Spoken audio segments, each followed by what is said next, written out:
Today on A Word on Westerns, Howard Kazanjian, Bo Hopkins, L.Q. Jones, Gary Combs, and Gordon Dawson.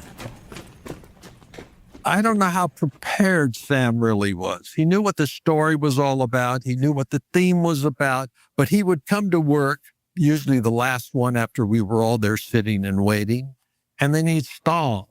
He might take an hour or two before he actually called the actors into the set because he was trying to figure out what he was going to do.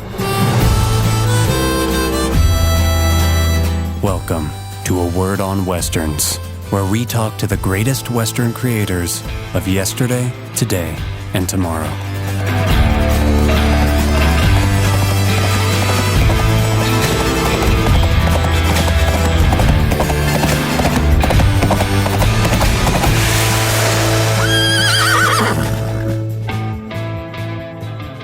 Hi, I'm Rob Word. Welcome to A Word on Westerns. And I'm RJ Word, producer of the show, and someone who is very impressed by our guest today.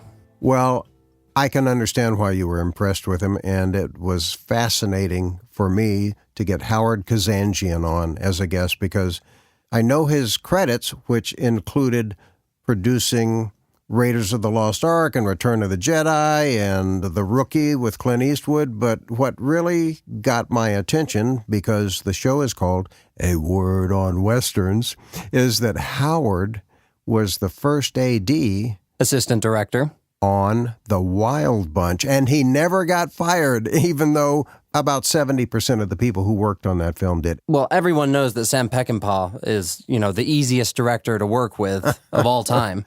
Well, the movie itself is heralded as not just a great movie, but a breakthrough in terms of filmmaking, and it was a struggle. But Howard goes behind the scenes digging deeper than we had before, and we'd had other guests talking about The Wild Bunch. We had Bo Hopkins and L.Q. Jones and Billy Burton, Gary Combs, and Gordon Dawson. Gordon Dawson did the costumes for it, later became a producer for Peckinpah. He's on the show, too, today, plus Gary Combs, who got fired from The Wild Bunch and then got rehired, and I'm going to let him tell you about it. So we have him, plus two of the best character actors around, and we were lucky to get them while they were still with us. They died weeks apart. They were close friends. I'm talking about L.Q. Jones and Bo Hopkins. That's right. Kiss my sister's black cat's ass, Bo Hopkins. They're going to follow Howard's interview, too. Fantastic. Now, for my generation, you may not know that The Wild Bunch is a film that I would credit for giving us slow-motion bloody action. There really was nothing like it before. Well, I'm a film buff, so I'm going to give you just two quick examples. One was in Arthur Penn's The Left-Handed Gun with Paul Newman as Billy the Kid that Arthur Penn directed. A couple of years later, that same Arthur Penn, that brilliant director, directed Bonnie and Clyde. Remember that slow-motion climax? There's definitely some slow-motion blood in That Bonnie was and Clyde. 1967, and The Wild Bunch was 1969. But hey, all of you out there listening, I know you want to hear from the people who were there. You called The Wild Bunch transformative. Yes. Why is that? Because the violence at the time in movies, people weren't being shown the impact quite so much. There was more squibs used in this film than anything. They kept running out of them, and Bo Hopkins, who had never been squibbed before, this was his first film. Real quick, for the listeners who don't know what a squib is, it's a little explodable blood pack that is placed on actors and stunt performers so you can see the great blood on camera when they get shot. And especially with Sam, because you see it in slow motion. But we're going to talk about it here. You can't see it because this is a podcast, but you can go out and see the film after you learn more about it, and I think you'll all enjoy what you're about to hear with Howard Kazanjian, Bo Hopkins, L.Q. Jones, Gary Combs, and Gordon Dawson. Right now, let's get to it.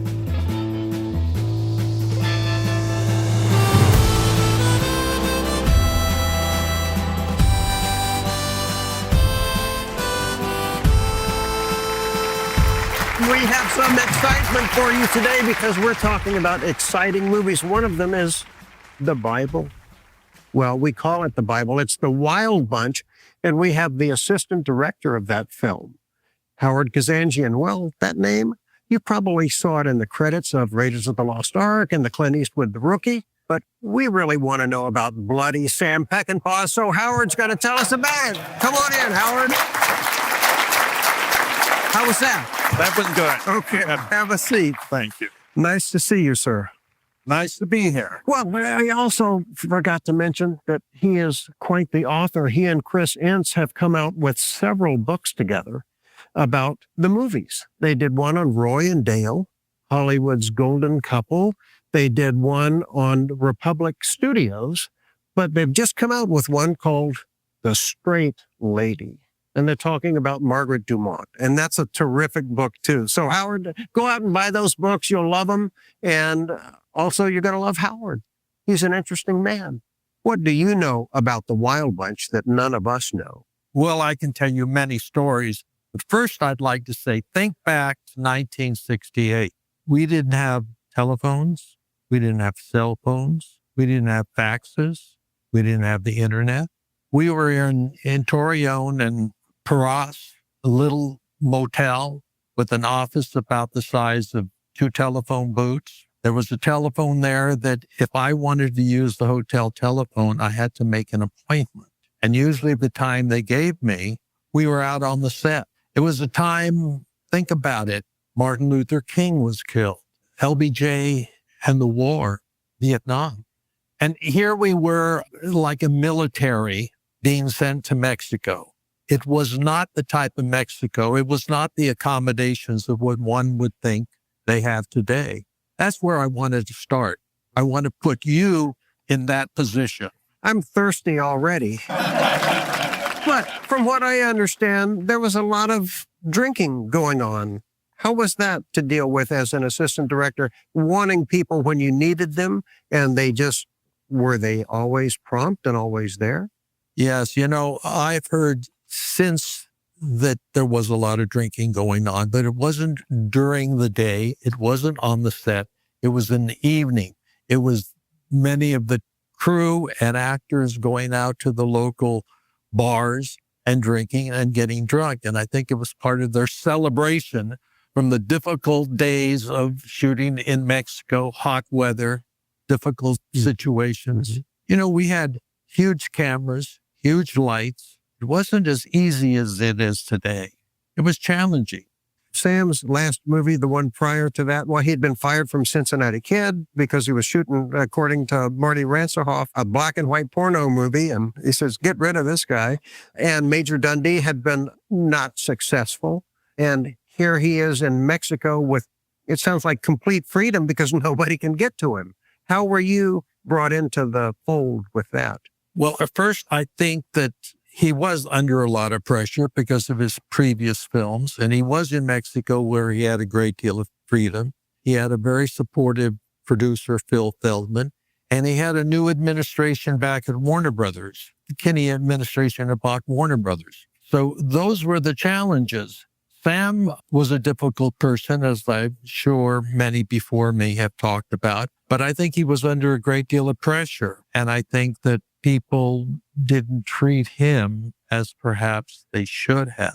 Sam was difficult. Sam was very difficult to me. He would be on the set and he'd kind of talk through his teeth and he'd say, Howard, and I'd show up and he'd say, when we were here scouting, now I hadn't been to many of those locations scouting, I told you that I wanted this area greened in. And I had learned by that time to say, coming in. Because you couldn't defend yourself. You couldn't say, no, I've never been here, Sam, or you didn't tell me that. And yet, talking about that, I was the only one in production that didn't get the boot.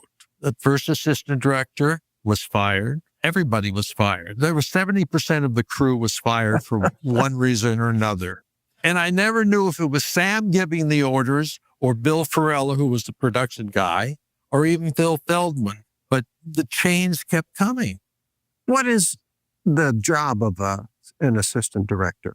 There's a first assistant director and a second assistant director, and their primarily job is to set the background, work with the director. The director says he wants such and such. But prior to even shooting, the assistant director would schedule, break down, usually create the budget, break down the schedule, work with the director on the schedule, how you're going to shoot, and make sure that cars and horses and trucks and all of that were available for the next day's shooting. And that's the assistant director would create the call sheet that would go out to all the crew members. But they worked with, and there was tons of paperwork, but they worked with the actors. They'd make sure the actors were made up at 6 a.m. in the morning. They would make sure that they had transportation to the set. Assistant director is really, in a way, a gopher, but there's a great deal of responsibility to what they do. It's a great, great job, and I'm glad I did it for many years. Well, that film is a classic, and for you to have not just lived through that, but to have not been fired is, you should have gold medals. And because of the way Sam worked, and let's take, for instance, the train robbery sequence. I heard that that was almost improvised. It was set up in advance, but he would make split-second changes in it to make it work, and it's such an effective sequence. The army rode the railroad now.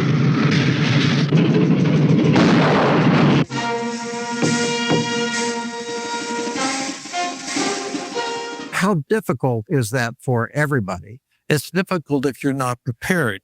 Now, we always have a script to go by. We know what we're going to shoot that day. And oftentimes, Sam would send information to us that day or even the day or 2 days before and say, these are the changes or these are the shots that I want to get. And because of 1968, sometimes the changes were typed on onion skin. Mm-hmm. We'd get something that's been mimeographed. Most of the changes in advance came from the studio on blue or pink pages. But you have to be prepared for Sam to make those changes. Sam did make changes, but I've worked with other directors that made more challenging changes, mm-hmm. where suddenly they wanted something that wasn't available. Sam was pretty good with that. Mm-hmm.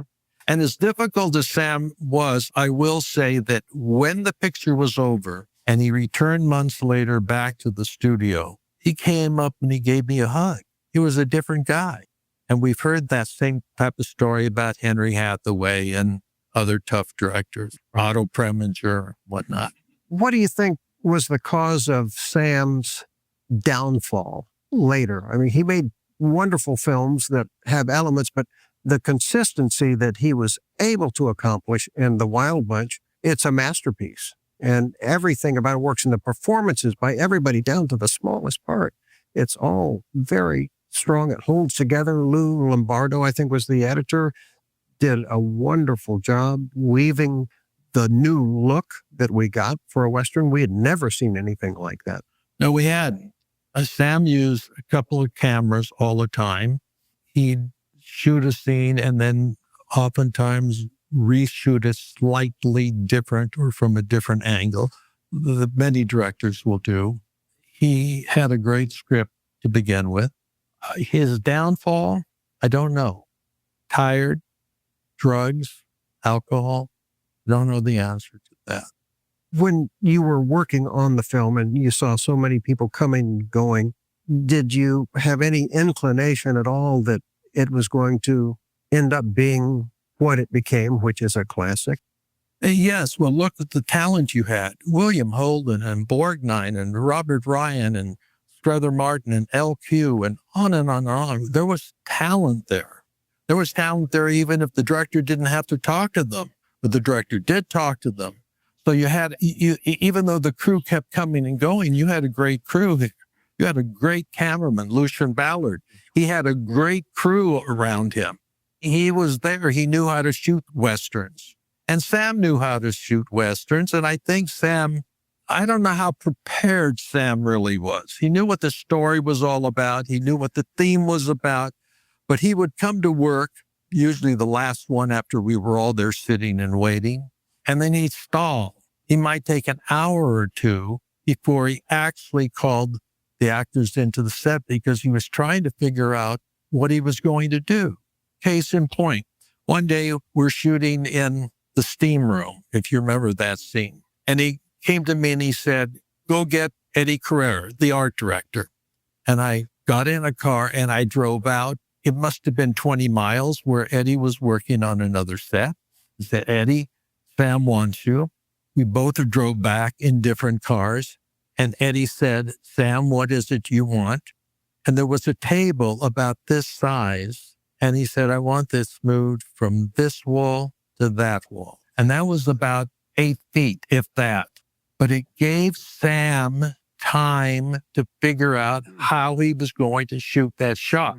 And I could tell you 25 stories exactly like that, where Sam stalled. He took time, let's put it that way, time to figure out how he was going to shoot a scene with his actors and placement of his cameras. Boy, he was a genius at the way he had everything moving. And that scene, that's the scene in the steam room where Warren's going to get married. I want to meet my fiance. Right. Yeah, the Gorch brothers, here they come. Yeah. That was a wild sequence to film, too. It looked like there's probably a lot of outtakes on that, wouldn't there be? Yeah, Sam did a lot of coverage, and there was a very small room. I mean, you couldn't move the walls. Had to move that table 8 feet. That's right. In a 10 by 10 room, made out of mud, bricks, with a low ceiling. Well, did you come across Sam later in your career as you were rising up to your own productions? Did you see Sam later? Never saw Sam other than that one last time at Warner Brothers. I did do an insert shot with him on The Wild Bunch months later with a horse and a leg. What was that? Well, I don't know if it was ever used, but there was a scene, Edmund O'Brien was shot in the leg. And then when we saw him again, Sam said, whoa, it's the other leg. And I made the mistake, and I went to the script supervisor, who was my roommate at the time, Creighton Smith, and I said, which leg is it? I'm sure he was shot in the right leg. He was smart enough to stay away and not even answer. But if you look at the movie, he's shot in one leg, and he appears at the very end when he meets with Robert Ryan again, and the other leg is bandaged. But that was Sam. You know, Sam would say, again, I learned, Sam says, we're out with the bounty hunters and they have pack mules, and we shoot the shot, and he comes over to me and he says, you had one too many horses. And I went to Tony, the wrangler, and I said, how many pack horses have we been using? Tony says 5. Sam says 4. Well, the answer is 4. But I told Tony always to have 5 horses there because you never knew if Sam was going to ask for 5. That's the job of the assistant director. Oh, man. It's a job nobody would want.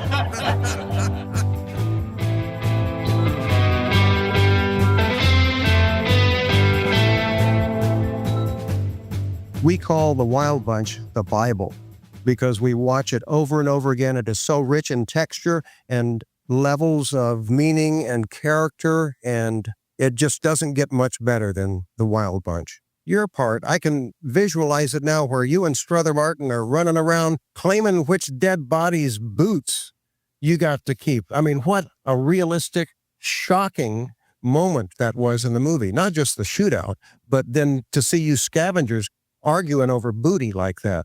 Was that in the script? Part of it was in the script. But all of you know Strother Martin. And when you're working with Strother, you're fighting for your life. So we just sort of winged it as we went along. But it was one of those things that we're started to work like, I guess a week before the rest of the company showed up. We're doing the shootout in the town with Bud and the rest of them. And we had a little trouble getting the shot. And finally we got it. And we came bursting out, and we went through the fight, and Sam never cut into it. He just let it go. Now, in the meantime, Bill Holden, a fair beginner in our business, had showed up, and Sam had put him in a chair right next to the camera. And we did the stuff, and as soon as Sam said cut, Holden jumped up, and he started moving away. And Sam says, where are you going, Bill? Bill turned back, and he pointed to Strother to me, and he says, is this the way you're going to shoot the rest of the picture? Sam said, yes. He said, I'm going home and study. Your part, you were with Robert Ryan's, the bounty hunters, basically scavengers going after the bunch, and the cross-cutting between the two. But you guys were like really dirty and scuzzy looking and had dialogue to match your characters. Well, it was typecasting, right? But before you put Sam too high up, let me get you to where you understand. Gordy, are you here? Where are you? Oh, you're right here. No wonder I can't see you. Do I still owe you money? It's Gordon Dawson, everybody. Good to see you, babe. Okay, we've done a pickup early. Sam decided to do a master on a shot that was going to be at night. We're in the daytime. We can't get the work that we're doing anyway, but he decides to do it, and so we do the shot. Now, about 2 months later, we're doing the close-up. Strother, Bob, Paul, and myself. And we do it, and we did it first with Bob, and we picked up Paul, picked up Strother, and they got to me. We did that. When we got through, Sam said nothing, and we knew we were in deep caca. And we just sort of waited around, and Sam turned to Lucian. He said, what do you think, Lucian? Is it okay? Yeah, it's okay, Sam. Everybody hit the keys are fine. Okay. And he talked to, you weren't there, I don't think, this particular day, but he talked to somebody in the department. He said, how is it? What's fine, Sam? And he went all the way around everybody, and finally we all kept waiting, and he finally got to the props. And he said, Tony, do you see what? Yeah, guys, Well, he said, how did you like it? He said, what were you talking about? How do I like it? It's fine, Sam. Everything. Sam said, how many beans has LQ got on his plate? Now, this is 2 months after the master shot. And Tony said, how the hell do I know how many beans he's got on his plate? Sam said he's got 13. He had 7 when we shot the long shot. You're fired. Now, unlike most shows where if you want to, you can go in and look at the rushes, Sam never allowed any actor to look at the rushes. He just kept everybody away from it. It was a good thought, because if you were doing something wrong, you would change it, you thought. But now you've started off something on day 1, you're at day 60, and you're a different character, although you're in the same clothes. So he didn't want that, but it began to leak out to us from the editor, which you won't go into at the moment, who was taking a look. He was cutting the picture as we went. They were out at the country club. The country club was 9 holes of golf of mud. That was the high-class end of it. And we had the fight every Saturday night at 11 o'clock. So all the stuntmen showed up in the fight, and we all went to jail. I mean, quite literally. I must have been in jail 13 or 14 times on the show. Everybody else did too. That's the way Sam ran it.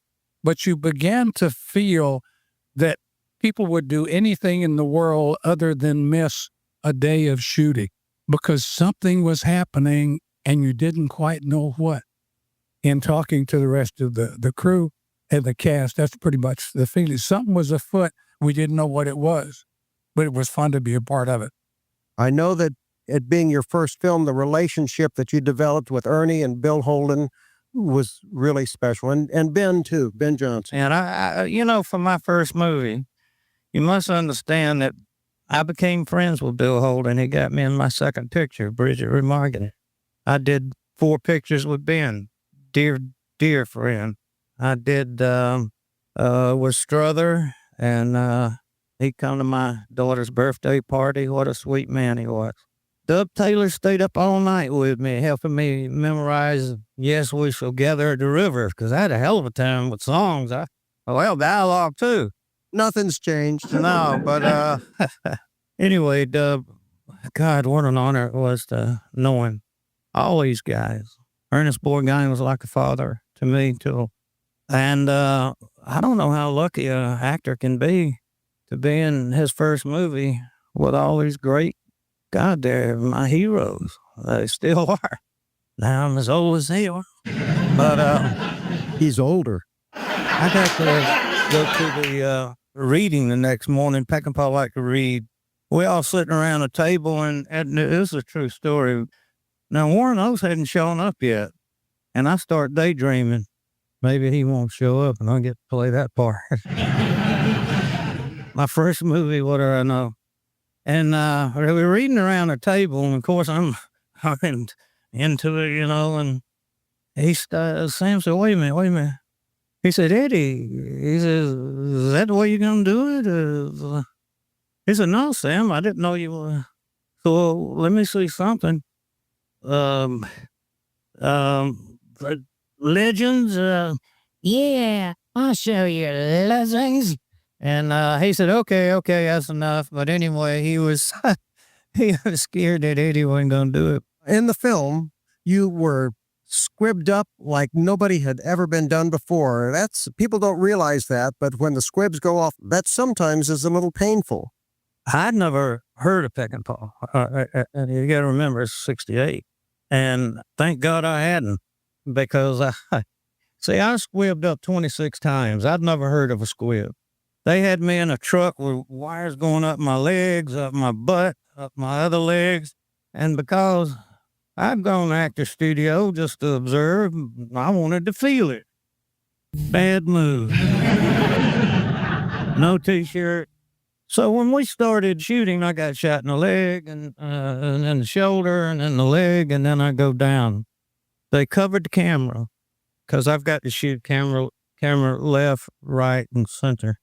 So, hell, I can't see nobody there because I'm gonna fire that way. People got on these white things and 26 squibs, and I think, Jesus Christ, I'm gonna go to the moon. And Sam was in a little corner here off camera, and I was supposed to shoot camera left, camera right, and camera center. So he hollered action. I shot camera left, camera right, and just as soon as I was pulling the trigger, a piece of squib came out of the wood and caught me above the eyelid. And I heard Sam say, he's hit. And I said, oh, God, my first movie, and I'm going to be Sammy Davis Jr. Who became one of my dearest friends, by the way, Sammy. I told him my story. And Sam was right there. And, it bled a little. But, when you get cut above here, it damn sure bleeds. And so he said, okay, that's a wrap. This will be the first thing we hit in the morning. Well, I said, no, sir, I just soon finish it now. He said, you all right? And I said, yes, sir. So what do you want to drink? Anything. Now, we did it again, and they put in half loads, and it didn't work because I wasn't reacting to half loads. And so anyway, we did it. And right after it was over, Mexican crew gave me a hand. Roy Sickner come up and hugged me, said, you made me look like $1 million. And if I was getting paid $50 million for that movie, I couldn't have felt better. I mean, the crew was so great. The Peckinpah was smiling. And Phil Feldman and Sam, all of them invited me out to dinner. So they pulled a cab up. I told this to Lee Marvin, another dear, dear friend, this story. They backed the cab up, and I was getting ready to go out, but that time they kept clapping. As soon as I got in the cab to drive me back to change clothes, to go back and meet them for dinner, I started crying, and I couldn't stop. I mean, all the way from there to where Dub Taylor was waiting on me, I couldn't stop crying. I think what Lee said was, I'd had these wires going up me. My first movie, I pleased somebody. I did something I never thought I could do. Act. That's a damn true story. And how did Sam treat his stuntmen? I'm going to give you a little different perspective on Sam than the actors did, because they dealt with him in a different way. From watching what I saw in the Wild Bunch was anybody that got too close to Sam, I'm speaking of stunt people mainly, if you became a personal friend or if you tried to associate with him, you didn't last very long. I mean, eventually you got fired or something.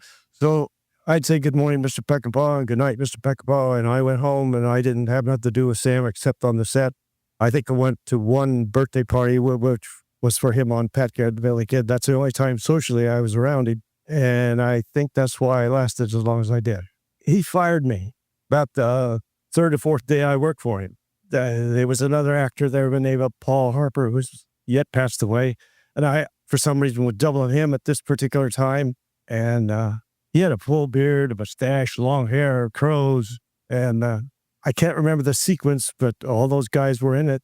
And for 2 days, they kept putting this beard on me. And, what they were using at that time was spirit gum. And this guy had come up with this 2-inch brush with a quart jar full of spirit gum, and he'd paint your face and slap this beard on. And I wore this beard for about 2 days. It never worked. So the third day, they come to put it on me, and I said, ain't no way. I got all the wardrobe. I got the wig. I got everything. You ain't going to put that beard on me. So here come the head guy, the head makeup guy, the head first assistant. Everybody came over and said, you're going to get fired. I said, well, maybe so, but I ain't going to put it on. I got everything else on. I can put it on in 5 minutes. If you can't give me 5 minutes, well, this is the part that everybody else doesn't talk about. Everybody in production was so scared of Sam. They were scared of him as a grizzly bear. They didn't want to futz with him. So anybody that was on the picture, in my recollection, if you were there, you came to the set. If you came to the set, you got dressed, you got ready, because they didn't know where he was going to go or what he was going to do, for sure. So they wanted everybody ready all the time. And I actually went 2 more days without the beard. It never worked. They were still in that sequence. Then about halfway through the 3rd day, they called for us. They were going to do a ride into the seat or something they won. So I went right up, and the guy started putting the beard on. I was right behind a big old rock, and Sam was on the other side of the rock. And the beard was on. And I heard him, he said, where's so-and-so? Where's the double for Paul Harper? And I heard the assistant Coleman say, well, he's not ready. Why is he not ready? He wouldn't put the beard on. Well, fire him. He said, and I never did this before in my life, and I never did it after, but something about it really ticked me off. And I went around this rock, and I stood right in front of him, and I tore the beard off. And I said, you bet your ass you could fire me, but get me a car right now. And I wouldn't get out of his face for a few seconds. Finally, I think Coleman or somebody pulled me away, and I thought, well, I'm going home, for sure. He didn't send me home. He kept me the rest of the picture. And after the picture was over, he came up and he said, you'll work on every picture I ever do from here on. I thought, oh, yeah, sure. But that was one promise he kept. He called me every time. Sometimes I wasn't available, but I did work on 6 pictures with him after that. I think he liked me. I don't know. Him and I were talking one day or something. I don't know. That didn't happen very often, but something come up about the Wild Bunch. He said, oh, wasn't that great? He said, you remember when you were on the train, you got shot? I went down there to be a soldier on the train, got a shot off the front of the thing, and then I wound up doubling all these guys and whatnot. But Sam was going on and on, and finally he looked at me and he said, did you ever see the Wild Bunch? I said, no. I said, Sam, I haven't seen any of your pictures. And he said, I'll fix that. So he called Warner Brothers or wherever and had them send it down. And he ran to the theater there in, I think we were in some Mexican town down there, Durango or somewhere. And he said, you got to come. You got to see this. So I went, and it was a bad print. And he went off in the theater. And I don't think I enjoyed the picture that time, because, Sam, those who do know him, he could be rather vulgar at the time. So anyway, later on, I saw the picture many times. And being a stunt guy and whatnot, I thought it was great. That's how you make your money, the wilder, the better. How did you go about defining the costumes? Does a costumer normally just get the script first, or do you meet with the director? Well, in that instance, I'd already done Major Dundee, so I already knew it like to be in the toilet in the costume department, because they fired about 6 or 7 costumers on that by the time I got there. And I had done all the aging for that back in the studio, and then it was sent down there. So he brought me down there. He said, get me a guy who did this aging, because they were using streaks and tips and hairspray and stuff like that. So that's how I met him. And I managed to get through that. I was terrified of him all the way, scared to death. I didn't realize until much later in my career with him that he was so off balance that the only way he could have any equilibrium was keep everyone up more off balance than he was. So that was his game. And later, when I got producing with him and stuff, he would say, okay, that guy's on the bus. And I say, come on, Sam, we got the 1, 2, 3 game. That's 1. He says, okay. And the next day he says, okay, that's 2. And if he was really pissed off, he'd say, 1, 2, 3, he's on the bus. So it was a rodeo with him all the time. On the Wild Bunch, fortunately, having experienced Major Dundee, I think my department was the only one that wasn't in the toilet, the only one that wasn't fired. The prop man, I know when we were on the stage going through customs to bring everything down, I had 180 hampers or something. He had all of his ammo laid out, and I looked at his ammo and I said, that ammo isn't going to last. He says, kid, I've got more line in the lunch line than you got in the business. Don't tell me what's going to last. Major Dundee, a legend that sweeps across the screen in the blazing battle fire of man-to-man conflict. And he ran out of ammo the third day of shooting, and he was fired. So, I mean, working for Peckinpah was quite a ride, and the Wild Bunch was quite a ride. I'd like to say that hopefully everyone only has one Bataan death march in their life, and that was mine. There's one story I want to tell. It kind of involves LQ and Strother. In the beginning of the Wild Bunch, as a wardrobe man, you got to parade all the people by Sam, and he does yes, no, that sucks, you're ruining my picture, all that stuff. So I had Strother and LQ in front of Sam, and he was giving the old up and down, and you're sitting there quaking in your boots. He says, something wrong about Strother. He's all right, he looks right, but give me a 1913 Hell's Angel. That's what I want. So I go, shit, what the hell is that, man? So I go, come on, let's go back to the trailer. And I take him back to the trailer, and I go in, and he's looking just almost like he looked in the picture. And I had a bunch of nuns' habits in this trailer, and I grabbed one of the crucifixes, and I took it off, and I hit it with first of all, the first thing I did, big mistake in a way, is I took a pair of needle nose pliers, pinged off the Jesus, threw it out of the trailer, wrapped a bullet around it, blowtorched the whole thing, turned around, and an entire Mexican village was looking at me like that. Wow. That's a treasure.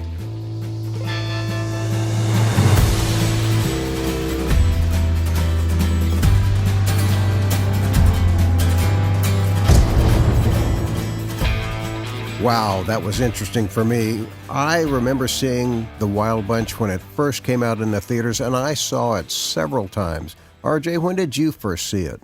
Over 50 years after you first saw it.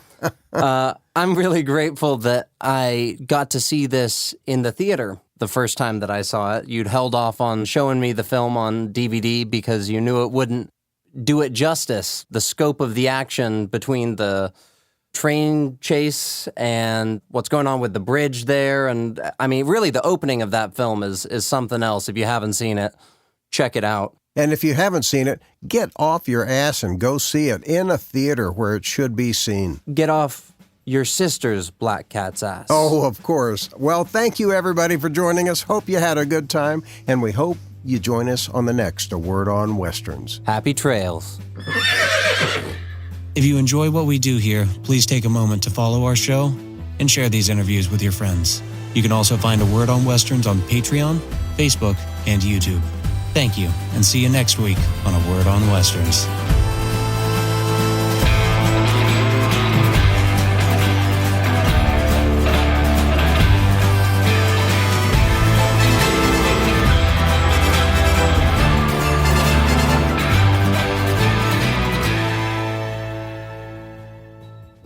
A Word on Westerns is produced and hosted by Rob and RJ Word.